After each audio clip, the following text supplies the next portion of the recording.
اللہ وبرکاتہ ان الحمد للہ نحمده ونستعینه ونستغفره ونعوذ باللہ من شرور انفسنا ومن سیئات اعمالنا من يهده الله فلا مضل له ومن يضلله فلا هادي له واشهد ان لا اله الا الله وحده لا شريك له واشهد ان محمدا عبده ورسوله یا ایہا الذین آمنوا اتقوا اللہ حق تقاته ولا تموتن الا وانتم مسلمون یا ایہا الذین آمنوا اتقوا اللہ حق تقاته ولا تموتن الا وانتم مسلمون یا ایہا الذین آمنوا اتقوا اللہ وقولوا قولا سدیدا یصلح لکم اعمالکم ویغفر لکم ذنوبکم ومن يطع الله ورسوله فقد فاز فوزا عظيما يا أيها الناس اتقوا ربكم الذي خلقكم من نفس واحدة وخلق منها زوجها وبث منهما رجالا كثيرا ونساء واتقوا الله الذي تساءلون به والأرحام إن الله كان عليكم رقيبا اما بعد فإن خير الحديث كتاب الله وخير الهدي هدي محمد صلى الله عليه وسلم وشر الأمور محدثاتها وكل محدثة بدعة وكل بدعة ضلالة وكل ضلالة في النار قال الله تبارك وتعالى في كلامه المجيد والفرقان الحميد أعوذ بالله السميع العليم من الشيطان الرجيم بسم الله الرحمن الرحيم سبحان الذي أسرى بعبده ليلا من المسجد الحرام إلى المسجد الأقصى الذي باركنا حوله لنريه من آياتنا إنه هو السميع البصير رب اشرح لي صدري ويسر لي أمري واحلل عقدة من لساني يفقهوا قولي رب زدني علما رب زدني علما رب زدني فهما ہر قسم کی حمد و ثنا عظمتوں کی برائی اللہ وحدہ لا شریک کی ذات کے لیے ہے۔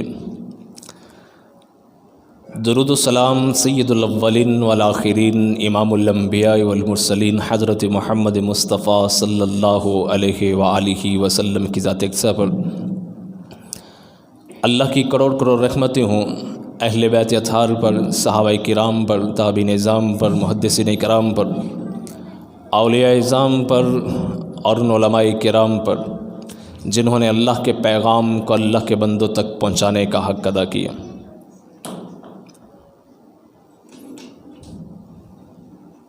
حضرات گرامی قدر،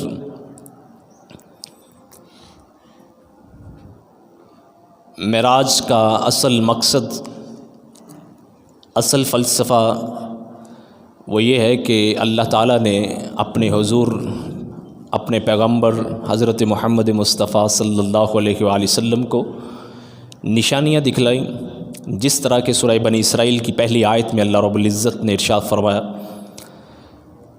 سبحان الذی اسریٰ بعبدہ لیلا من المسجد الحرام الی المسجد الاقصی الذی بارکنا حولہ لنریہ من آیاتنا، تاکہ ہم حضور کو اپنی نشانیاں دکھا سکیں، اپنی آیات دکھا سکیں۔ حضرات گرامی قدر، اس سفر کے دوران حضور نے کیا نشانیاں دیکھی؟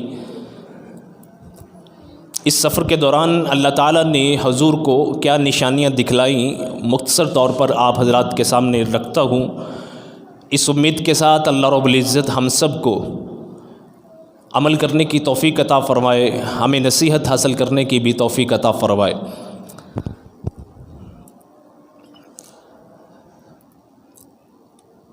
پچھلے جمعے میں نے عرض کیا تھا کہ فرشتوں کی تعداد کیا ہے کوئی شخص نہیں جانتا۔ پہلے آسمان پہ جس کا نام باب الحفظہ ہے، حضور نبی کریم صلی اللہ علیہ وآلہ وسلم جب تشریف لے گئے تو اس آسمان پہ جو فرشتہ مقرر تھا، حضور نے فرمایا کہ اس کے دونوں ہاتھوں کے تحت، یعنی دونوں طرف، یا سمجھ لیں اس کے ماتحت 12,000 فرشتہ ہے، اور ہر فرشتے کے آگے ماتحت 12,000 فرشتہ ہے۔ وما یعلم جنود ربک الا ہو، حضور نے یہ آیت بھی تلاوت فرمائی کہ تیرے رب کے لشکر کتنے ہیں، تیرے رب کے سوا کوئی نہیں جانتا۔ بہرحال آسمان پہ نبی کریم صلی اللہ علیہ وآلہ وسلم کی ملاقات دروغہ جہنم سے بھی اللہ رب العزت نے کروائی۔ نبی کریم صلی اللہ علیہ وآلہ وسلم جب آسمانوں پہ تشریف لے گئے تو ہر آسمان کے فرشتے سے ملاقات ہوئی، خوش آمدید کہا، مسکراہٹ کے ساتھ اس نے استقبال کیا۔ اور یہ ذہن نشین کر لیجئے کہ مہمان کا استقبال مسکراہٹ کے ساتھ کرنا یہ سنت ہے۔ مہمان کا استقبال خندہ پیشانی کے ساتھ کرنا یہ سنت نبوی ہے، یہ سنت ملائکہ بھی ہے کہ جب مہمان تشریف لائے تو مسکراہٹ کے ساتھ جو ہے وہ اس کا استقبال کیا جائے۔ ہر فرشتے نے مسکراہٹ کے ساتھ حضور کا استقبال کیا سوائے ایک فرشتے کے۔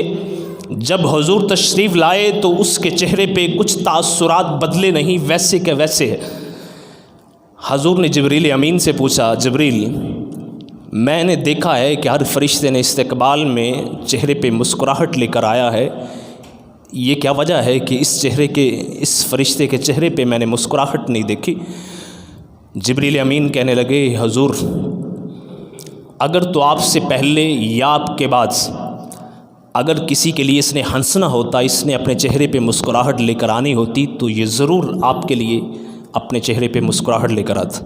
چونکہ نہ آپ سے پہلے نہ آپ کے بعد اس کے چہرے پہ مسکراہٹ نہیں آئے گی، اس لیے محسوس نہ کیجئے گا کہ یہ آپ کے لیے اس کے چہرے پہ مسکراہٹ نہیں آئی۔ آپ سے پہلے بھی اور آپ کے بعد بھی اس کے چہرے پہ مسکراہٹ نہیں آئے گی۔ اگر اس کے چہرے پہ مسکراہٹ آنی ہوتی تو آج موقع تھا کہ آج اس کے چہرے پہ مسکراہٹ آتی۔ تو اس لیے حضور یہ دروغہ جہنم ہے، مالک اس کا نام ہے، یہ دروغہ جہنم ہے۔ جہنم اللہ رب العزت نے اس کے سپرد کر رکھی ہے، اس کی ڈیوٹی اس کو مامور کر رکھا۔ نبی پاک صلی اللہ علیہ وسلم نے خواہش کی کہ جبریل اس سے کہیے گا کہ ذرا جہنم دکھا دیجئے۔ اس نے ایسے پردہ کھینچا جہنم سے، نبی کریم صلی اللہ علیہ وسلم نے اس کی کیفیت بیان کی کہ جہنم شعلے مار رہی تھی، بڑک رہی تھی۔ نبی کریم صلی اللہ علیہ وسلم نے ارشاد فرمایا، جبریل اس کو کہو کہ اس کو ڈھانک دے۔ بہرحال دوبارہ مالک نے اس کو ڈھانک دیا، اس کو چھپا دیا۔ اس کے بعد نبی کریم صلی اللہ علیہ وآلہ وسلم نے جنت کا بھی مشاہدہ کیا۔ حضرت عمر والا واقعہ سنا ہوگا، ان کا محل، یہ ساری چیزیں۔ بہرحال میں مختصر بیان کرتا ہوں کہ جو جہنم میں حضور نبی کریم صلی اللہ علیہ وآلہ وسلم نے چیزیں دیکھی، 4 قسم کے لوگوں کا انجام اللہ تعالیٰ نے اس سفر کے دوران حضور نبی کریم صلی اللہ علیہ وآلہ وسلم کو دکھایا۔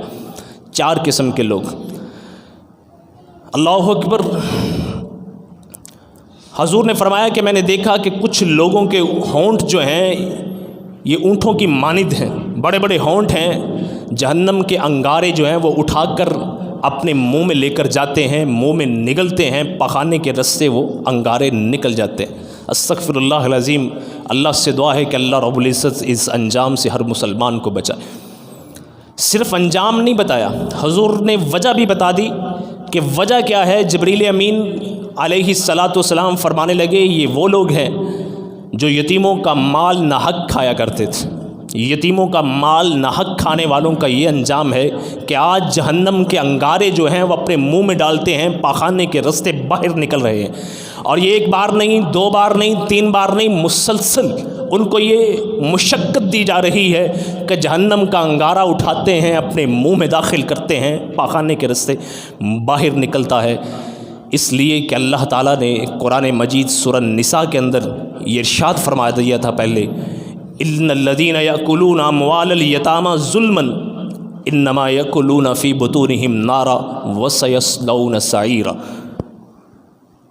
ایسا نہیں ہے کہ یہ بے خبری میں لوگ مارے گئے، ایسا نہیں ہے کہ ان کو پتہ نہیں تھا، بلکہ اللہ نے اپنے نبی پر جو وحی نازل فرمائی تھی، اس وحی کے اندر اللہ نے بلند انداز میں واشگاف یہ اعلان کر دیا تھا کہ جو لوگ یتیموں کا مال کھائیں گے یا کھاتے ہیں، دونوں سیغے کا ترجمہ بنتا ہے عربی گرامر کے ساتھ، جو لوگ یتیموں کا مال کھاتے ہیں یا کھائیں گے، وہ مت سمجھیں کہ ہم یہ مال کھا رہے ہیں، بلکہ وہ جہنم کی آگ اپنے پیٹوں کے اندر بڑھ رہے ہیں۔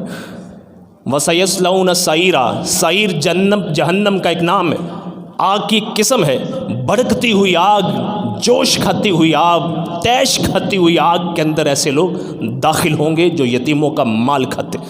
تو یہ اللہ نے پہلے بتا دیا تھا، تو اس لیے جن لوگوں نے یتیموں کا مال ہڑپ کیا، قیامت کے دن اللہ رب العزت اس کو جہنم میں پھینکیں گے، اپنے پیٹوں کے اندر جہنم کی آگ بھریں گے۔ اس کا مشاہدہ اللہ رب العزت نے حضور نبی کریم صلی اللہ علیہ وآلہ وسلم کو معراج کے موقع پہ دکھا دی۔ فرمایا آپ کی یہ وہ لوگ جو یتیموں کا مال کھایا کرتے تھے۔ یتیموں کے حقوق اتنے نازل کی اللہ تعالیٰ نے، اتنی آیات نازل کی کہ صحابہ کرام رضوان اللہ علیہم مجمعین قربان جاؤں ان کے ایمان پہ، جو جس یتیم کی کفالت کر رہا تھا ڈر گیا، بارگاہ رسالت میں آ کر عرض کرنے لگے، یا اللہ، یا رسول اللہ، اتنے سخت احکامات یتیموں کے بارے میں ہم سے کفالت نہیں ہوتی، نہ چاہتے ہوئے بھی کوئی ظلم، کوئی زیادتی، کوئی حق تلفی ہو جائے، خدا کے رسول ہم قیامت کے دن عذاب نہیں جھیل سکتے۔ پھر اللہ رب العزت نے اجازت دی، اگر یتیم تمہاری کفالت میں ہے اور تم اس کے اخراجات برداشت نہیں کر سکتے تو اس کے مال میں سے اس کے اخراجات کرو، اس کا کھانا بچ جاتا ہے تو کھا لینے میں حرج نہیں، صرف اسی حد تک۔ لیکن امت نے اس اجازت کو تو بھلا دیا، ان کے پلاٹوں پہ، ان کی زمین پہ، ان پہ جائیداد کے، ان کے بینک بیلنس پہ قبضے شروع کر دیے۔ تو حضور کو اللہ رب العزت نے ایسے لوگوں کا انجام دکھا دیا کہ جنہوں نے یتیموں کا مال ناحق کھایا تھا، آج ان کی یہ کیفیت۔ دوسری قسم کے لوگ حضور نے فرمایا، ایسے لوگ میں نے دیکھے کہ ان کے پیٹ بڑے بڑے مٹکوں کی مانند تھے، بڑے بڑے مٹکوں کی مانند ان کے پیٹ ہیں، اور آپ کو پتہ ہے کہ جس کا پیٹ بڑا ہوتا ہے چلنے پھرنے میں، اٹھنے میں اس کو بڑی دقت محسوس ہوتی۔ لیٹے ہوئے ہیں فرعون اور اس کی قوم کو جب اللہ رب العزت عذاب کے لیے جہنم پہ پیش کرتے ہیں تو وہ گزر کر آتے ہیں اور ان کے پاؤں کے نیچے ایسے لوگ دسلے جاتے ہیں، مسلے جاتے ہیں۔ بار بار یہ منظر جو ہے دہرایا جا رہا ہے، آل فرعون کو عذاب کے لیے پیش کیا جاتا ہے، وہ گزر کے آتے ہیں، ایسے لوگوں کو اپنے پاؤں کے نیچے مسل کر آتے ہیں۔ بار بار یہ کیفیت، بار بار کیفیت۔ حضور نے پوچھا، جبریل یہ لوگ کون ہیں؟ جبریل کہنے لگے، یا رسول اللہ، یہ وہ سود خور لوگ ہیں جو دنیا میں سود کھایا کرتے تھے، آج ان کا یہ انجام ہے، آج ان کا یہ انجام ہے۔ یہ وہ سودی کاروبار کرنے والے، سود پہ گواہ بننے والے، سود لینے والے، سود دینے والے، یہ وہ لوگ ہیں، آج ان کا یہ انجام ہے کہ جو کمائی سود کی کھایا کرتے تھے، آج اللہ نے ان کے پیٹوں کی صورت میں ان کے سامنے ظاہر کر دی ہے۔ بڑے بڑے پیٹ ہیں، ہلنے نہیں پا رہے، جہنمی گزرتے ہیں تو ان کے پاؤں کے نیچے یہ روندے جاتے۔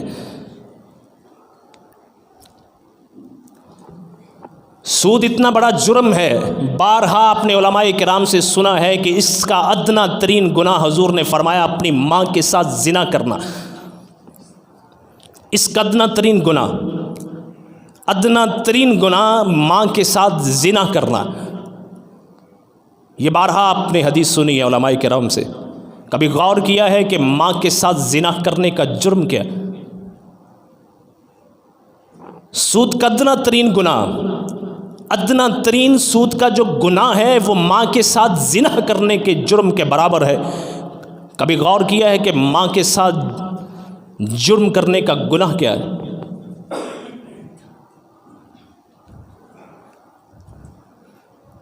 کبھی کسی نے نہیں بتایا، معلوم بھی نہیں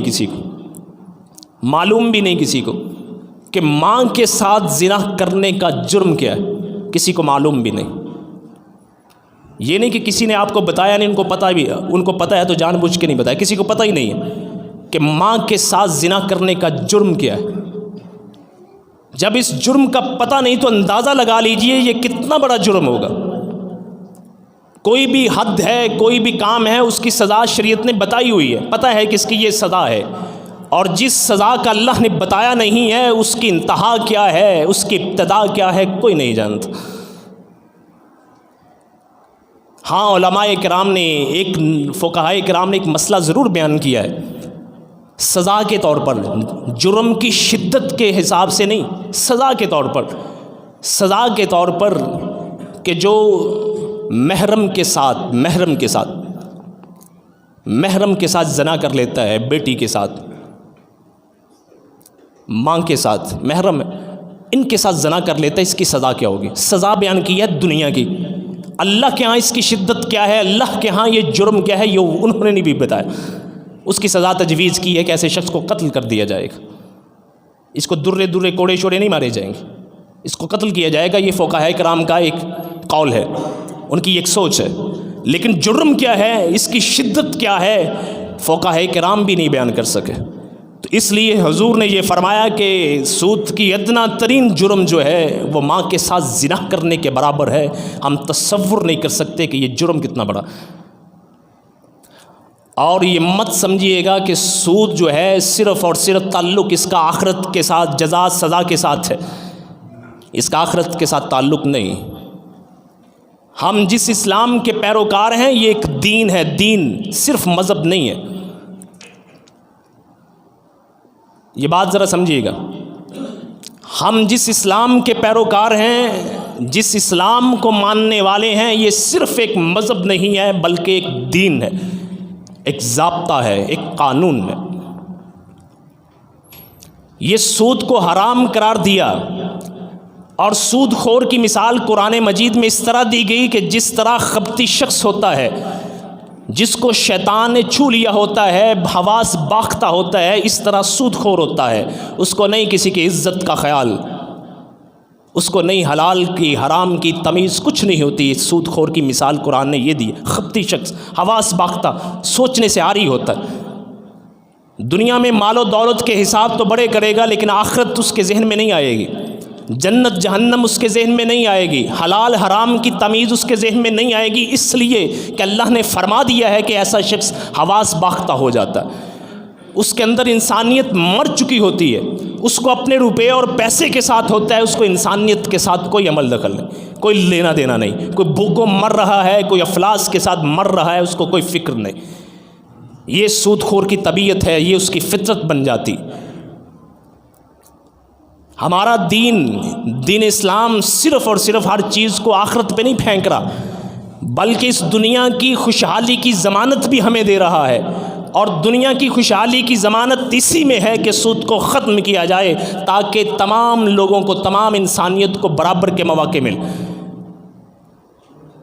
سود کو شریعت نے حرام قرار دیا ہے، اس کا مطلب صرف اور صرف جنت اور جہنم کے ساتھ نہیں ہے، بلکہ یہ انسانیت کی بھلائی کے لیے ہے، کہ تاکہ دولت صرف چند ہاتھوں تک نہ رہ جائے، ہر ایک شخص کے پاس دولت پہنچے، اس کا حصہ اس کو پہنچے۔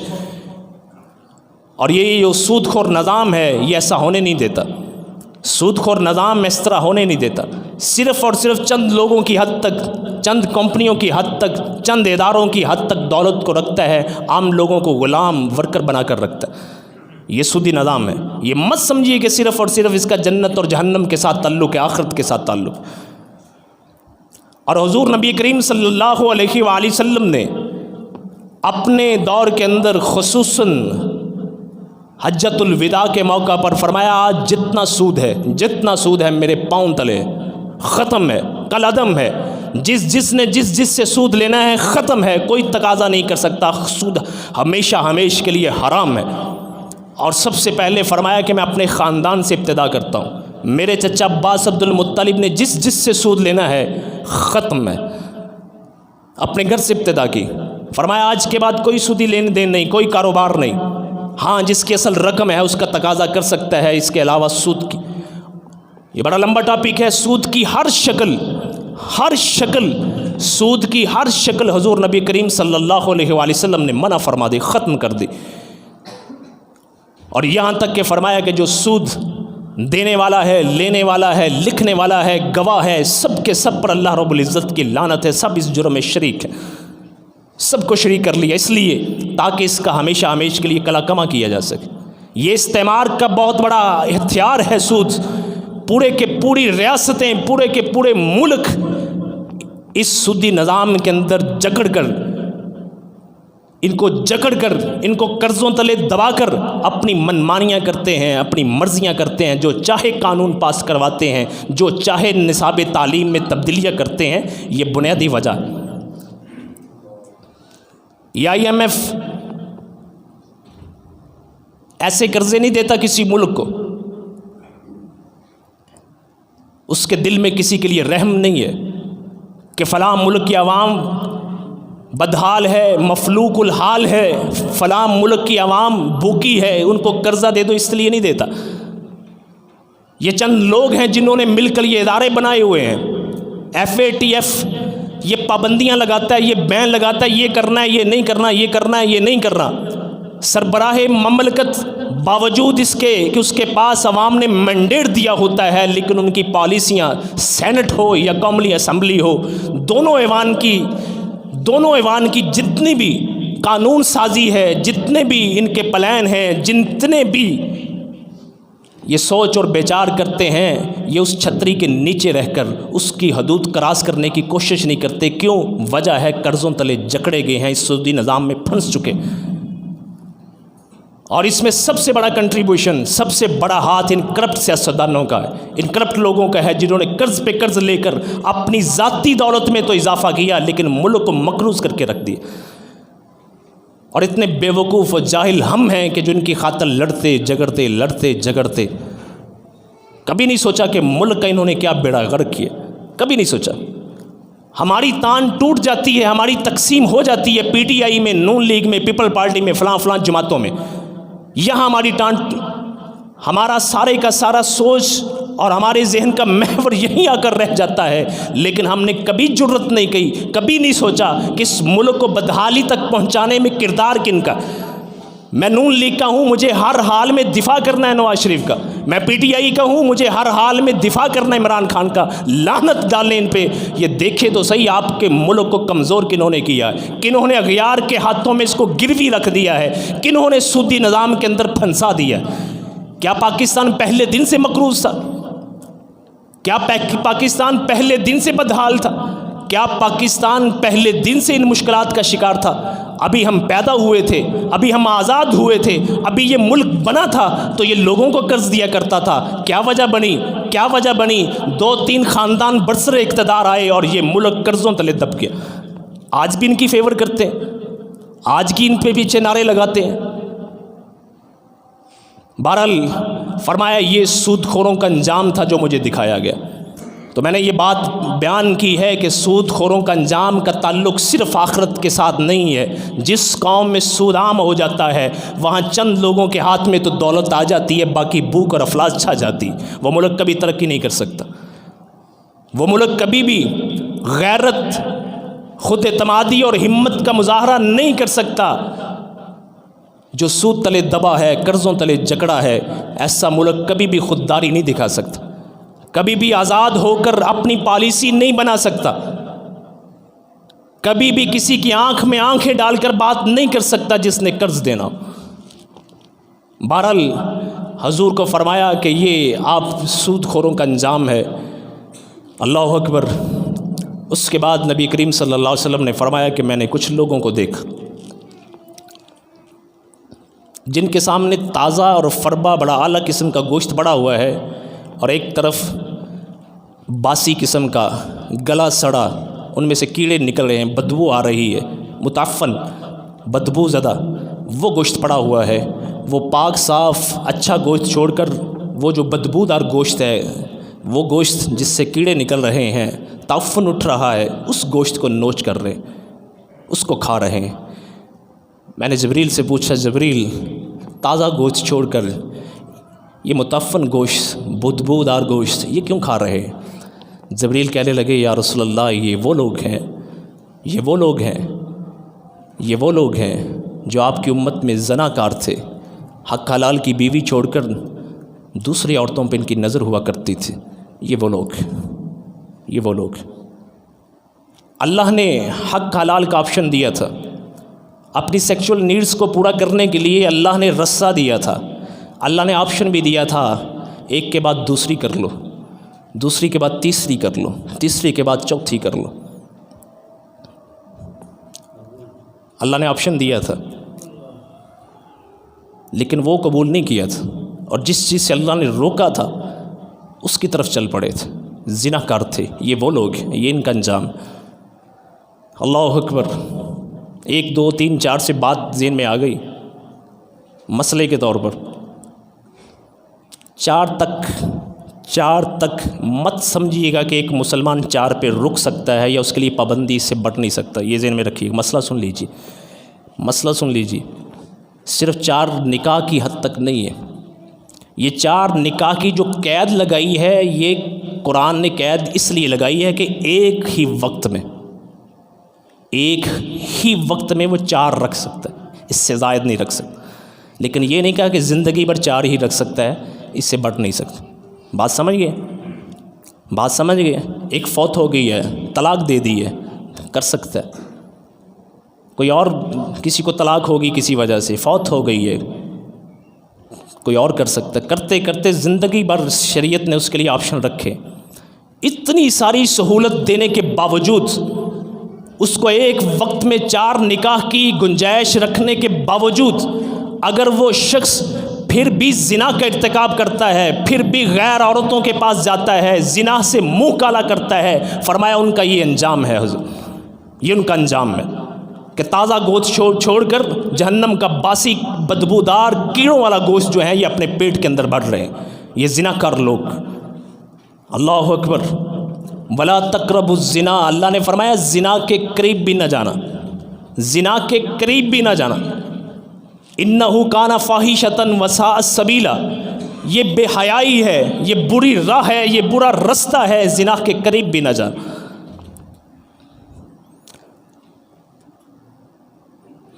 یہ پچھلے دنوں آپ لوگوں نے ایک بڑی وائرل پوسٹ ہوئی ہے، لاہور کی ایک نجی یونیورسٹی تھی، پرائیویٹ یونیورسٹی تھی، اس کی ایک پوسٹ آپ نے دیکھی ہے. اللہ کا شکر ہے، اللہ کا لاکھ احسان ہے، ابھی بھی اس معاشرے میں شرم حیا باقی ہے. صرف اس ایک پوسٹ کو لے کر، ایک تصویر کو لے کر ملیا میٹ نہیں کر دینا چاہیے سب کو.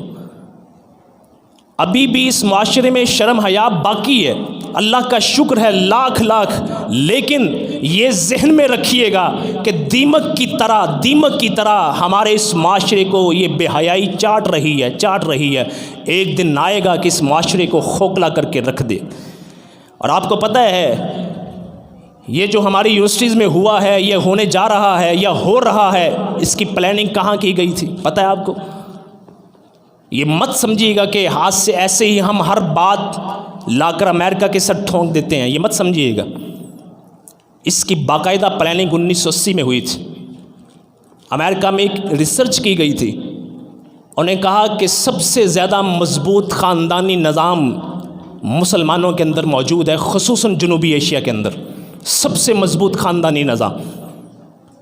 ویسٹ کے اندر، امریکہ کے اندر، آسٹریلیا کے اندر، کینیڈا کے اندر ان کی تہذیب کو ہم بڑا اچھی نگاہ سے دیکھتے ہیں، ان کی خوبیوں کو بڑا چرچا کرتے ہیں. وہاں خاندانی نظام تباہ و برباد ہو چکا، ختم ہو چکا، وہ شرم و حیا ختم ہو چکی ہے. انہوں نے کہا اس وقت دنیا میں اگر یہ مضبوط خاندانی نظام موجود ہے تو مسلمانوں کے اندر، خصوصاً جنوبی ایشیائی ممالک کے اندر، دنیا کے باقی مسلمان ممالک کے اندر بھی تقریباً ختم ہونے جا رہا ہے. صرف جنوبی ایشیا کے مسلمان ممالک ہیں کہ جن کے اندر یہ مضبوط خاندانی شرم و حیا، عفت، پاک دامنی کا تصور بھی موجود. اور اس وقت ان منصوبہ سازوں نے دیکھا کہ اس وقت انڈیا کی فلم انڈسٹری جو ہے اس کا بہت اثر و رسوخ ہے. اسکالرشپ دے کر 300 کے قریب لوگ انڈین انڈسٹری سے انہوں نے امریکہ میں بلائے، ان کی باقاعدہ ذہن سازی کی گئی، ان کو وہاں ٹھہرایا گیا، ہر طرح فیسیلیٹیٹ کیا گیا، اور آتے ہوئے لاکھوں ڈالر ان کے ہاتھ میں دیے گئے. 1980 سے لے کر آج تک بننے والی ہر فلم، ہر ڈرامہ اسی کوشش میں ہے کہ کسی نہ کسی طرح سے اس عورت کو گھر سے باہر نکالو، یہ جو مضبوط خاندانی رسم و رواج ہیں، یہ جو بندھن ہیں، اس کو توڑ دو. اور آپ نے دیکھا ہے کہ ہر فلم کی سٹوری اسی ارد گرد گھومتی ہے. یہ باقاعدہ پلاننگ ہے. یہ اس کا اثر ہے جو آپ نے لاہور کی ایک یونیورسٹی کے اندر دیکھا تھا. یہ جو عورت مارچ کے نام پر آزادی کا مطالبہ کیا جا رہا ہے، کس سے آزادی مانگ رہے ہیں اور کیسی آزادی مانگ رہے ہیں؟ کون سی آزادی کا مطالبہ کر رہے ہیں؟ کیسی آزادی کا مطالبہ کر رہے ہیں؟ دنیا کا واحد دین ہے، دنیا کا واحد مذہب ہے جس نے سب سے زیادہ عورت کو آزادی دی، سب سے زیادہ کوئی تصور نہیں کر سکتا۔ یہ آزادی ہے کہ عورت گھر سے باہر نکلے، یہ آزادی ہے کہ ریسٹورنٹ میں کام کرے، یہ آزادی ہے کہ دفتروں میں فائلیں اٹھا کر سیدھی کرتی رہے، صبح نکلے شام کو تھکی ہاری اپنے گھر آ جائے، یہ آزادی ہے۔ اسلام عورت کو ملکہ قرار دیتا ہے، گھر کی مالکن قرار دیتا ہے۔ مرد کا کام گھر سے باہر ہے، عورت کا گھر میں کام ہے۔ گھر کی مسئولہ، گھر کی ذمہ دار عورت اسلام قرار دیتا ہے، اس کے تمام اخراجات کا ذمہ دار اسلام مرد کو قرار دیتا ہے۔ دھوپ میں جل، دھوپ میں سڑ، محنت کر، مشقت کر، تیری بیوی کے اخراجات تیرے ذمہ ہیں، یہ اسلام حکم دیتا ہے۔ ایک عورت، یہ ماشاءاللہ انڈسٹری سے تعلق رکھنے والے لوگ ہیں، کتنی ٹف جاب ہے، کتنی ٹف جاب ہے۔ ایک عورت گھر سے نکلتی ہے، صبح شام تک جھڑکیں سن، باتیں سن، فائلیں درست کر، یہ کر وہ کر، کرتے کرتے سٹریس لیے گھر واپس آ کر سو جاتی ہے۔ اس نے آنے والی نسل کی کیا تربیت کرنی؟ یہ وہ نظام ہے جس کی خاطر یہ سب کچھ ڈرامہ رچایا جا رہا ہے۔ یہ بے خبر ہیں، یہ بے خبر ہے کہ بکری اگر ریوڑ سے نکلتی ہے تو وہ بھیڑیے کا شکار ہوتی۔ یہ جو آزادی مانگ رہے ہیں، حقوق مانگ نہیں رہے، بلکہ آزادی، یہ جو اسلام نے پابندیاں لگائی ہیں انسانیت کے فائدے کے لیے، یہ انسان نے جو حدود، اسلام نے حدود قائم کی ہیں معاشرے کی اصلاح کے لیے، معاشرے کے فائدے کے لیے، یہ ان کو پھلانگنا چاہتے ہیں۔ آزادی نہیں مانگتے، آزادی تو 14 صدیاں پہلے اسلام دے چکا۔ اور آج بھی اپنے معاشرے میں دیکھ لیں، اپنے معاشرے میں دیکھ لیں، اگرچہ یہاں یہ بھی بات ذہن میں رکھیے گا، ہم 100% اسلام پہ عمل نہیں کر رہے، 100% جو حقوق ہیں ہم عورتوں کو نہیں دے رہے، یہ بھی ذہن میں رکھیے گا، لیکن اسی معاشرے کے اندر ریت یہ پائی جاتی ہے، عید ہو شبرات ہو، مرد نیا سوٹ نہیں سلوائے گا کہ میں اپنی بیوی اور بچوں کو نیا سوٹ دے دوں، مرد نیا جوتا نہیں خریدے گا کہ میں اپنی بیوی کے لیے جوتا خرید لوں، مرد پوری زندگی اتنے جوتے نہیں خریدے گا، اتنے کپڑے نہیں خریدے گا جتنی اس کی عورت، اس کی بیوی خرید رہی ہے۔ جاؤ شاپنگ مالز میں دیکھ لو، سب سے زیادہ اشیاء کن کی بک رہی ہیں؟ عورتوں سے تعلق رکھنے والی۔ پھر بھی کہتے ہیں آزادی۔ یہ آزادی نہیں ہے، یہ زنا کے لیے، فحاشی کے لیے رستے ہموار کیے جا رہے ہیں۔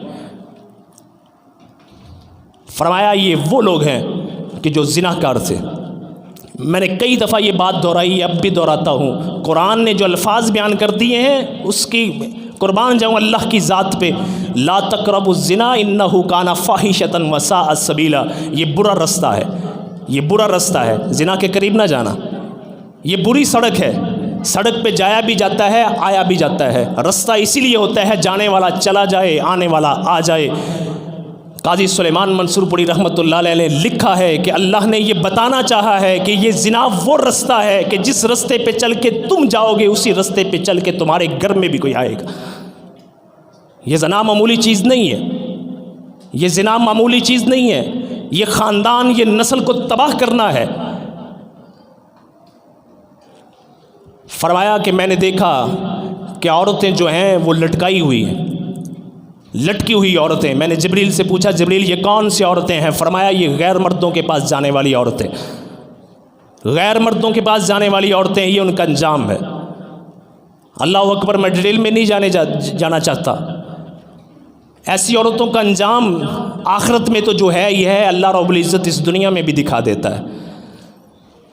جب تک چہرے کی رونق باقی ہے، جب تک جسم درست ہے، پوچھنے والے 100,000 ہیں، لیکن وہی عورت جب پلے کوئی چیز نہیں رہتی تو معاشرے میں در در ٹھوکریں کھاتی رہ جاتی ہے۔